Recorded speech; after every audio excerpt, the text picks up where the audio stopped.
Accountancy सब्जेक्टमधील 3rd number chapter admission of partner त्यामधील accounting problem first regarding to Vikram and Pragya हा पण या ठिकाणी अभ्यासू आहोत. Vikram and Pragya share profits and losses in the ratio of 2:3. हे दोन ओल्ड पार्टनर्स आहेत, त्यांचा रेशो आहे 2:3 रिस्पेक्टिवली. अनुक्रमे त्यांचा रेशो आहे 2:3. Their balance sheet as on 31 March 2018 was as follows was as under की ज्यामध्ये बॅलन्स शीट प्रोव्हाइड केलेलं आहे. बॅलन्स शीट प्रोव्हाइड केलं आहे तर बॅलन्स शीटमधले जे बॅलन्सेस आहेत ते आपल्याला कशा पद्धतीने ट्रान्सफर करायचे. तत्पूर्वी जो अकाउंटिंग प्रॉब्लेम आहे त्याचा लास्ट नंबरचा जे काय तुम्हाला प्रिपरेशन करायला सांगितलं, जी इंटिमेशन दिली, prepare profit and loss adjustment account, जे आपण या पद्धतीने ड्रॉ केलं आहे. त्याचबरोबर पार्टनर्स कॅपिटल अकाउंट ते देखील या ठिकाणी आपण प्रिपेअर केलं आहे. अँड न्यू बॅलन्स शीट ही देखील न्यू बॅलन्स शीट आपण प्रिपेअर केलं आहे. वर्किंग नोटमध्ये आपण cash account and goodwill account prepare केलं आहे. त्यासोबतच आपल्याला वर्किंग नोट देखील अकाउंटिंग प्रॉब्लेममध्ये सॉल्व करायचे आहेत. ठीक आहे.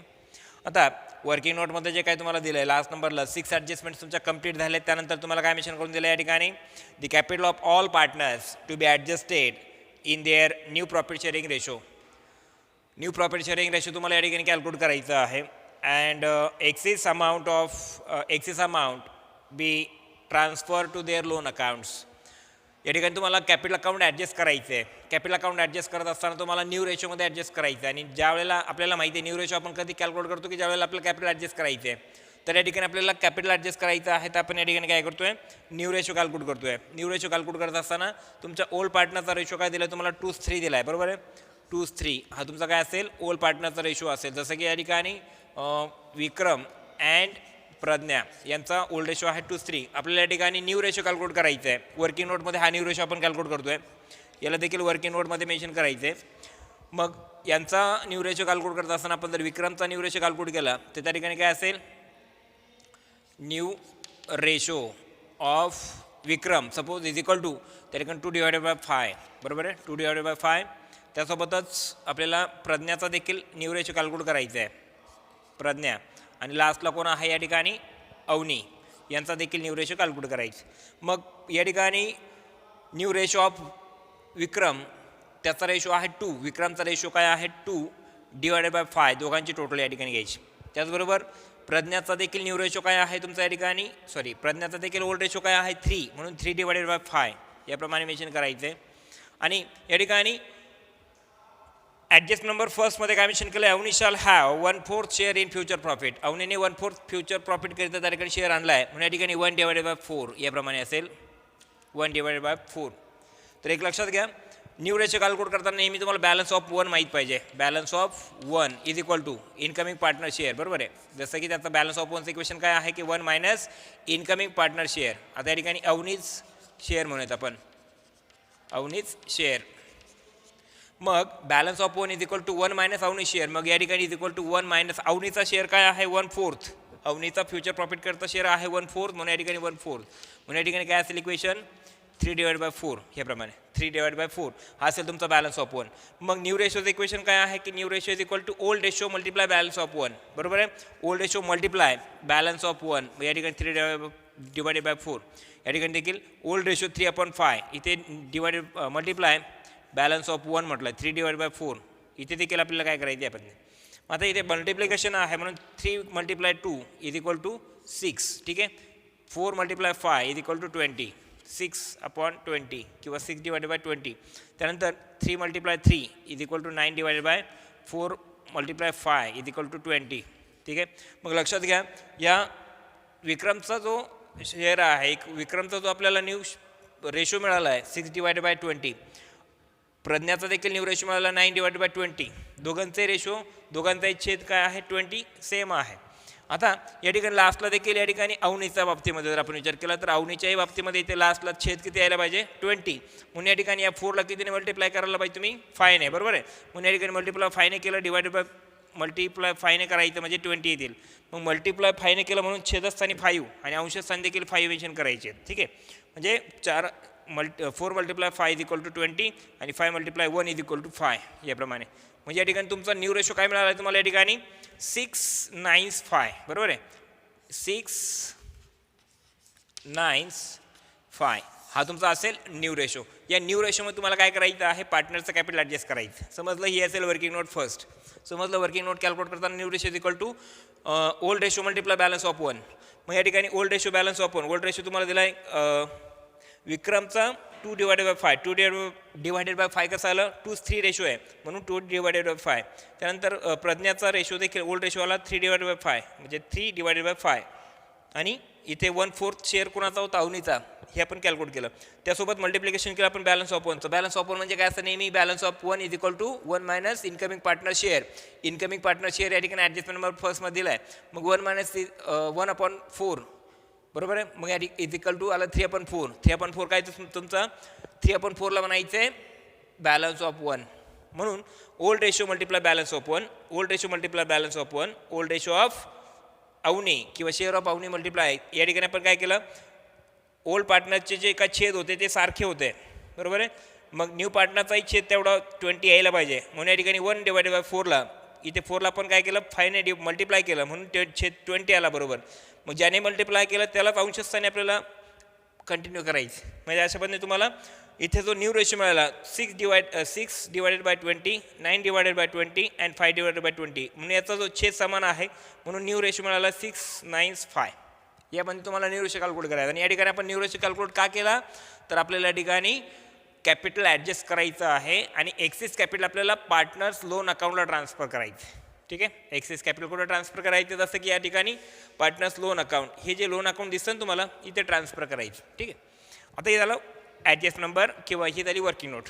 आता लक्षात घ्या, हा अकाउंटिंग प्रॉब्लेम सॉल्व्ह करत असताना या ठिकाणी जे बॅलन्स शीट तुम्हाला प्रोव्हाइड केलं, balance sheet as on 31 March 2018, हे आपण अगोदर त्या ठिकाणी ट्रान्सफर करतोय. ठीक आहे, ट्रान्सफर करत असताना आपण सुरुवातीला हे जे काय लायबिलिटीज आहेत ती कंटिन्यू करतोय, लायबिलिटी साईड ट्रान्सफर करतोय. सुरुवातीला क्रेडिटर्स दिलेत 1,05,000. मग क्रेडिटर्स तुम्हाला ह्या न्यू बॅलन्स शीटला तुम्हाला ट्रान्सफर करायचे. हे न्यू बॅलन्स शीट जे आपण प्रिपेअर केलं आहे ना, या न्यू बॅलन्स शीटमध्ये जी काय डेट दिली आहे 1 एप्रिल 2018, ही डेट कशावरने घेतली की ज्या डेटला न्यू पार्टनर पार्टनरशिप फर्ममध्ये ॲडमिट होतो, ज्या डेटला न्यू पार्टनरशिप फर्ममध्ये न्यू पार्टनरला ॲडमिशन दिलं होतं त्या डेटचा उपयोग करून तुम्हाला ही बॅलन्स शीट प्रिपेअर करायचं आहे. मग बॅलन्स शीट काय आहे, ॲज ऑन 31 मार्च 2018. आता या बॅलन्स शीटला तुम्ही न्यू बॅलन्स शीट समजू शकता आणि अकाउंटिंग प्रॉब्लेममध्ये जे काही तुम्हाला बॅलन्स शीट प्रोव्हाइड केलं आहे त्या बॅलन्स शीटला तुम्ही ओल्ड बॅलन्स शीट म्हणू शकता. मग ओल्ड बॅलन्स शीटमधला जो क्रेडिटरचा बॅलन्स आहे ₹1,05,000, त्यावरती कुठल्याही प्रकारची ॲडजस्टमेंट नाही आहे. म्हणून ओल्ड बॅलन्स शीटमधला जो क्रेडिटरचा बॅलन्स आहे तो सेम अमाऊंटने न्यू बॅलन्स शीटच्या लायबिलिटी साईडला डायरेक्टली आउटर कॉलममध्ये आपण ट्रान्सफर केला आहे, जसं की क्रेडिटर्स ₹1,05,000. समजलं आहे. नंबर नेक्स्ट आहे कॅपिटल्स, की ज्यामध्ये विक्रम अँड प्रज्ञा 75,000 दिलं आहे. मग हे कॅपिटल्स आपण काय केलं, कॅपिटल अकाउंटचा बॅलन्स नेहमी असतो क्रेडिट, म्हणून आपण पार्टनर्स कॅपिटल अकाउंटच्या क्रेडिट साईडला मेन्शन केलं आहे. कॅपिटल अकाउंटचं ओपनिंग बॅलन्स मेन्शन केला, by balance brought down 75,000 Vikram and 75,000 Pragya respectively. आपण बॅलन्सेस ऑफ कॅपिटल या ठिकाणी कॅपिटल अकाउंटमध्ये ॲज अ ओपनिंग बॅलन्स म्हणून इंडिकेट केलेत. ठीक आहे, तर अशा पद्धतीने जे तुम्हाला जे ओल्ड बॅलन्स शीट दिलं त्यातल्या ज्या लायबिलिटीज होत्या त्या आपण 2 ठिकाणी शिफ्ट केल्या आहेत, जसं की liability side of balance sheet and credit side of partners capital account. आता आपण ॲसेट साईड, ओल्ड बॅलन्स शीटची ॲसेट साईड जी आहे ती आपण थोडीशी काय करतोय, ट्रान्सफर करतोय. आता सुरुवातीचा बॅलन्स दिला कॅश 7,500. आता कॅशचा बॅलन्स दिला तुम्हाला 7,500. मग कॅश हे अकाउंट जे आहे हे आपण वर्किंग नोटमध्ये तयार केलं आहे. मग कॅश अकाउंट वर्किंग नोटमध्ये तयार केलं म्हणजे ठिकाणी मेन्शन करायचं टू बॅलन्स ब्रॉट डाऊन ₹7,500. हा कॅशचा तुमचा ओपनिंग बॅलन्स आहे म्हणून कॅश अकाउंटच्या डेबिट साईडला टू बॅलन्स ब्रॉट डाऊन ₹7,500 याप्रमाणे मेन्शन करायचं. ठीक आहे, त्यानंतर आणि आपल्याला हे कॅश अकाउंट नंतर टॅली पण करून याचा क्लोजिंग बॅलन्स जो असेल तो बॅलन्स शीटमध्ये या पद्धतीने शिफ्ट करायचं आहे. 75,000 झाला आहे ना, तो आपण कसा येतो ते लक्षात घेणार आहोतच आहे. ठीक आहे, त्यानंतर आता land and building 37,500. Land and बिल्डिंगवरती ॲडजस्टमेंट आहे का ती खात्री करून घ्यायची आहे. मग लँड अँड बिल्डिंगवरती ॲडजस्टमेंट नंबर 3rd आहे म्हणून लँड अँड बिल्डिंगचा जो बॅलन्स आहे तो आपण या ठिकाणी न्यू बॅलन्स शीटच्या ॲसेट साईडला इनर कॉलमला 37,500 घ्यायचे आहे. ठीक आहे, त्यानंतर प्लांट अँड मशिनरी 45,000. आता प्लांट फक्त दिला आहे. प्लांटचा जो बॅलन्स दिला आहे तुम्हाला तो प्लांटचा बॅलन्स त्यावरती कुठल्या प्रकारची ॲडजस्टमेंट नाही म्हणून प्लांटचा बॅलन्स 45,000 तुम्हाला डायरेक्टली आउटर कॉलममध्ये आपण ट्रान्सफर करायचं आहे न्यू बॅलन्स शीटमध्ये. Number next furniture. आता फर्निचर ₹3,000. मात्र फर्निचरवरती ॲडजस्टमेंट आहे नंबर 3rd.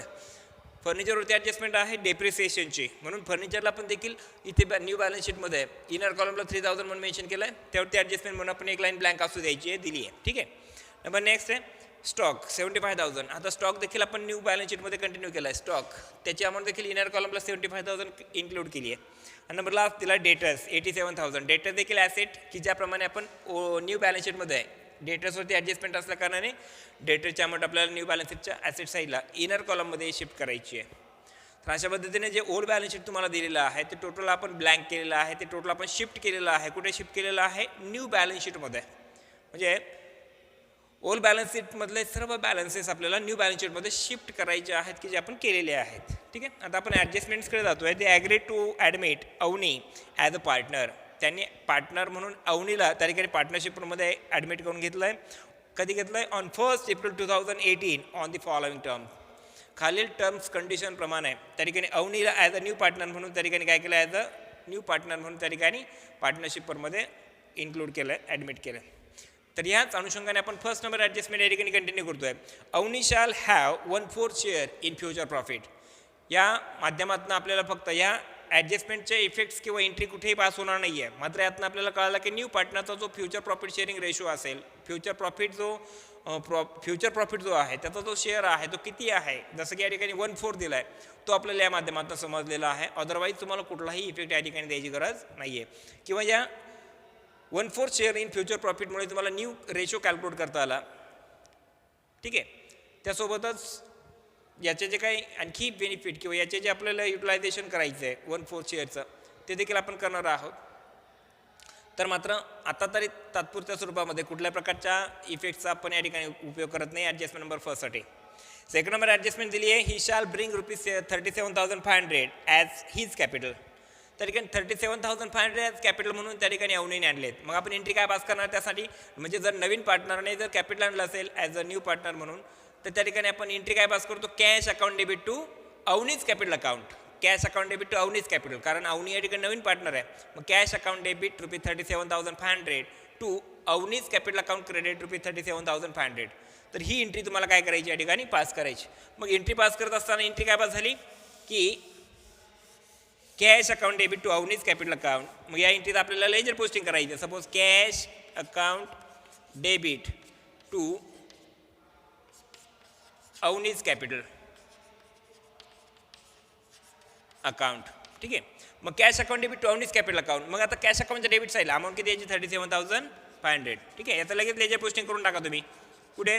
कॅश अकाउंटच्या डेबिट साईडला. कॅश अकाउंटच्या डेबिट साईडला टू अवनीज कॅपिटल. कॅश अकाउंटच्या डेबिट साईडला टू अवनीज कॅपिटल म्हणायचं. ठीक आहे. अवनीज कॅपिटल अकाउंट अमाऊंट 37,500. ठीक आहे. आणि त्याचा सेकंड नंबर इफेक्ट द्यायचा अवनीज कॅपिटल अकाउंटच्या क्रेडिट साईडला ऑलरेडी तुम्ही मेन्शन केलं बाय कॅश अकाउंट 37,500. इथपर्यंत क्लिअर समजलं आहे? ठीक आहे. त्यानंतर पुढे काय मेन्शन केलं आहे? And ₹30,000 as is share of goodwill. आणि 30,000 ॲज शेअर ऑफ गुडविल म्हणून त्या ठिकाणी आणलं आहे. कुणी आणलं आहे? अवनीने आणलं आहे. अवनीने ₹30,000 गुडविल म्हणून आणलेत. ठीक आहे. तिचा शेअर म्हणून. मग गुडविल देखील बिझनेसमध्ये येतं. मग त्याची देखील आपण एंट्री काय पास करता? Cash account debit. ठीक आहे ना. Cash account debit to goodwill account. मग कॅश अकाउंट डेबिट ₹30,000. गुडविल किती आणलं आता? 30,000 to goodwill account. Cash account debit to goodwill account याप्रमाणे ₹30,000. ही तुमची एंट्री पास होईल या ठिकाणी. बरोबर आहे. मी सेपरेट एंट्री पास करतो, कंबाईन एंट्री पास करत नाही आहे. म्हणून cash account debit to goodwill account. याचा लेजर पोस्टिंग काय होणार? कॅश अकाउंटच्या डेबिट साईडला टू गुडविल अकाउंट म्हणायचं. कॅश अकाउंटच्या डेबिटला म्हणायचं टू गुडविल अकाउंट. ठीक आहे. याप्रमाणे अमाऊंट ₹30,000. आणि याचा सेकंड इफेक्ट द्यायचा गुडविल अकाउंटच्या क्रेडिट साईडला म्हणायचं बाय कॅश अकाउंट. गुडविल अकाउंटच्या क्रेडिट साईडला काय म्हणायचं? बाय कॅश अकाउंट ₹30,000 याप्रमाणे. म्हणजे गुडविल जर कॅशमध्ये आणलं असेल तर आपण एंट्री काय पास करता? Cash account debit goodwill account. त्याप्रमाणे एंट्री पास केली. त्याचं लेजर पोस्टिंग देखील आपण बोथ साईडला केलं कॅश अकाउंट अँड गुडविल अकाउंटचं. ठीक आहे. त्यानंतर मग गुडविल जर बिझनेसमध्ये आणलं असेल तर या संदर्भामध्ये गुडविल जर कॅशमध्ये आणलं असेल तर आपण नेहमी goodwill retain in to business असंही म्हणतो. म्हणजे गुडविल जर कॅशमध्ये आणलं बिझनेसमध्ये तर त्यासोबत रिटेनची देखील एंट्री पास होते. जसं की प्रिव्हियस लेक्चरमध्ये किंवा प्रिव्हियस अकाउंटिंग प्रॉब्लेममध्ये आपण गुडविल जर आपल्याला टोटल फर्मचं 2 लाख दिलेलं होतं, त्या फर्ममधील गुडविल आपण काय केलं होतं त्या ठिकाणी त्या संदर्भामध्ये एकच एंट्री त्या ठिकाणी पास केली होती. तर यामध्ये तुम्हाला काय करायच्या? 2 entry. Cash account debit to goodwill account and goodwill account debit to all partners capital account. मग तुम्हाला यानंतर गुडविलच्या संदर्भात गुडविल रिटेनची एंट्री देखील पास करायची. गुडविल अकाउंट डेबिट टू आता या ठिकाणी ऑल पार्टनर्स कोण आहेत? Vikram's capital account. ठीक आहे. Goodwill account debit to Vikram's capital account to Pragya's capital account. Pragya's capital account याप्रमाणे ही एंट्री माहिती तुम्हाला. गुडविल किती रुपये आणलं या ठिकाणी ₹30,000. मग गुडविल अकाउंट डेबिट ₹30,000. मग दोन्ही पार्टनरचा रेशो काय आहे, ओल्ड पार्टनरचा रेशो काय आहे 2:3. बरोबर आहे 2:3. म्हणून या ठिकाणी काय करायचं, गुडविल 30,000 डिवाइड करायचे कोणामध्ये, विक्रम आणि प्रज्ञामध्ये आहे. तिथे कसं करणार तुम्ही, 30,000 मल्टिप्लाय 2 / 5 याप्रमाणे. या ठिकाणी 30 / 5 सपोज 6 आणि पुढे कंटिन्यू करतो आपण 6 म्हणजे 6,000 मल्टिप्लाय 2 इज इक्वल टू काय असेल, विक्रमचा या गुडविलमधला शेअर किती 12,000 असेल. आणि त्याचप्रमाणे या ठिकाणी आपण जर बघितलं प्रज्ञाचा 3 / 5 येईल. बरोबर ना. म्हणजे या ठिकाणी 6 × 3 इज इक्वल टू 18,000. म्हणजे या ठिकाणी गुडविल तुम्हाला बिझनेसमध्ये तुम्ही रिटर्न केलं म्हणून ते कोणामध्ये डिवाइड झालं, ओल्ड पार्टनर्समध्ये. मग एंट्री काय बनवलं तुम्ही, goodwill account debit to old partners capital account. मग ओल्ड पार्टनर्स कॅपिटल अकाउंटच्या इथे क्रेडिटला काय लिहिते 12,000 and 18,000 याप्रमाणे. मग याचं लेजर पोस्टिंग काय होणार, गुडविल अकाउंटच्या डेबिटला म्हणायचे to old partners capital account. ठीक आहे. मग या ठिकाणी विक्रम अँड प्रज्ञा. मग विक्रमचा अमाऊंट किती येते 12,000 आणि प्रज्ञाची अमाऊंट येते 18,000 याप्रमाणे. म्हणजे टोटल आउटरल अमाऊंट जाईल किती 30,000. म्हणजे इथे ॲटोमॅटिकली तुमचं म्हणजे इथे काय झालं, तुमचं ॲटोमॅटिकली गुडविल अकाउंट टॅली झालं. ठीक आहे. याप्रमाणे सपोज आपण टॅली लगेच करूयात.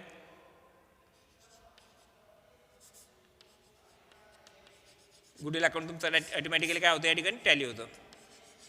ठीक आहे. आता goodwill account debit to old partners capital account. तर याचा सेकंड नंबर इफेक्ट आपण काय दिला आहे, गुडविल पार्टनर्स कॅपिटल अकाउंटच्या क्रेडिटला म्हटलं by goodwill account. Partners capital अकाउंटच्या क्रेडिटला by goodwill account ₹12,000 and 18,000 respectively. या सेंट्रीचं लेजर पोस्टिंग आपण इथे केलं आहे. विक्रम्स कॅपिटल अकाउंटच्या क्रेडिट साईडला म्हटलं आहे बाय गुडविल अकाउंट ₹12,000 आणि प्रज्ञास कॅपिटल अकाउंटच्या क्रेडिटला म्हटलं बाय गुडविल अकाउंट ₹18,000. अमाऊंट्स आपण सेम लिहिले आहेत समोर. समजलं याप्रमाणे. म्हणजे ॲडजस्ट नंबर सेकंडमध्ये आहे तुम्ही टोटल 3 एंट्रीज पास केल्या. Cash account debit to Avani's capital account, cash account debit to goodwill account and goodwill account debit to old partners capital account. Old partners कोण आहे त्या ठिकाणी, विक्रम अँड प्रज्ञा. याप्रमाणे तुम्ही एंट्रीज पास करून ॲक्च्युअली त्याचं लेजर पोस्टिंग केलेलं आहे. ठीक आहे. त्यानंतर नंबर नेक्स्ट आहे ॲडजस्ट नंबर थर्ड. बघा ॲडजस्ट नंबर थर्डमध्ये काय मेन्शन केलं आहे, land and building to be valued at ₹45,000. Actually land and बिल्डिंगची व्हॅल्यू किती सांगितली या ठिकाणी 45,000. ॲक्च्युअली लँड अँड बिल्डिंगची व्हॅल्यू किती मेन्शन केली होती तुमची, लँड अँड बिल्डिंगची बुक व्हॅल्यू काय आहे, ओल्ड बॅलन्स शीटमध्ये लँड अँड बिल्डिंगची व्हॅल्यू आहे 37,500. बरोबर आहे. मात्र आता मार्केट व्हॅल्यू जी आहे लँड अँड बिल्डिंगची आता ॲक्च्युअलमध्ये आहे 45,000. म्हणजे ॲक्च्युअलमध्ये लँड अँड बिल्डिंगची व्हॅल्यू इन्क्रीज झाली की डिक्रीज झाली, तर इन्क्रीज झाली. किती रुपीजने इन्क्रीज झाली, जसं की 37,500 बुक व्हॅल्यू असताना आता मार्केट व्हॅल्यू झाली 45,000. याचा अर्थ 7,500 रुपीजने लँड अँड बिल्डिंगची व्हॅल्यू काय झाली, इन्क्रीज झाली. म्हणून लँड अँड बिल्डिंगमध्ये आपल्याला म्हणायचं ॲट इन्क्रीज 7,500. म्हणून आउटरल अमाऊंट ट्रान्सफर झाली 37,500 + 7,500 इज इक्वल टू 45,000. कळालं. मग लँड अँड बिल्डिंगची व्हॅल्यू इन्क्रीज झाली, हा मग बिझनेसचा काय समजायचा, बेनिफिट. हा बिझनेसचा इन्कम समजायचा. मग आपल्याला इन्कम म्हणून देखील बॅलन्स इंडिकेट करायचं आहे कुठे, profit and loss adjustment account किंवा रिव्हॅल्युएशन अकाउंटच्या क्रेडिट साईडला. मग आपण त्यासाठी काय एंट्री बनवणार, सपोज लँड अँड बिल्डिंगची व्हॅल्यू इन्क्रीज झाली, जसं गेला तर आपण काय म्हणणार, increase the value of asset, increase the value of land and building. मग आपण एंट्री काय पास करणार, land and building account debit to profit and loss adjustment account. या ठिकाणी आपण profit and loss adjustment account घेतलं आहे. मग land and building account debit to profit and loss adjustment account. तर मग त्याचा लेजर पोस्टिंग काय होणार, suppose land and building account debit to profit and loss adjustment account. Amount किती 7,500 amount increase झाली. बरोबर आहे. कशाची, लँड अँड बिल्डिंगची. म्हणून या ठिकाणी land and building account debit profit and loss adjustment account म्हणजे लेजर पोस्टिंग काय करायचं आहे, प्रॉफिट अँड लॉस ॲडजस्टमेंट अकाउंटच्या क्रेडिट साईडला म्हटलं तुम्ही land and building by land and building ₹7,500. 7,500 कशाला कळाले, 37,500 ओल्ड बॅलन्स शीटमध्ये आहे, लँड अँड बिल्डिंगची बुक व्हॅल्यू होती आणि त्याची आता मार्केट व्हॅल्यू काय आहे 45,000. याचा अर्थ 7,500ने लँड अँड बिल्डिंगची व्हॅल्यू इन्क्रीज झाली. म्हणून आपण एंट्री काय बनवली, land and building account debit to profit and loss adjustment account ₹7,500. समजलं याप्रमाणे. तर अशा पद्धतीने ॲडजस्ट नंबर थर्डमधील हाफ इफेक्ट आपण दिलेत. त्यानंतर पुढे मेन्शन केलं furniture to be depreciated by 10%. Furniture 10% charge करायचे, फर्निचरवरती डेप्रिसिएशन चार्ज करायचं 10%. मग फर्निचरची व्हॅल्यू आपण इन्क्लूड केली आहे इनर कॉलममध्ये 3,000, त्यावरती 10% डेप्रिसिएशन आपल्याला लेस करायचं आहे, त्याला 300. मग 3,000 - 300 इज इक्वल टू 2,700 आपल्याला आउटरला ट्रान्सफर करायचे. मग हा तुमच्या बिझनेसचा काय लॉस आहे.